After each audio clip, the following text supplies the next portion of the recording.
We have, this is called King of the Forest.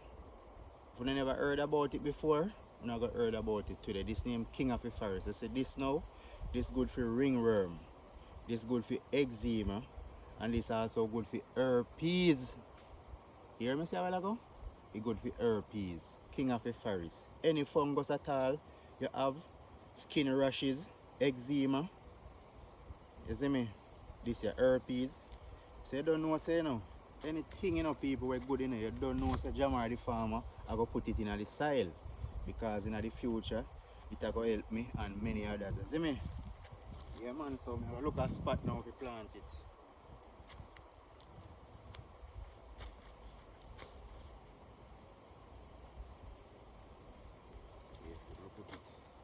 Right here, so.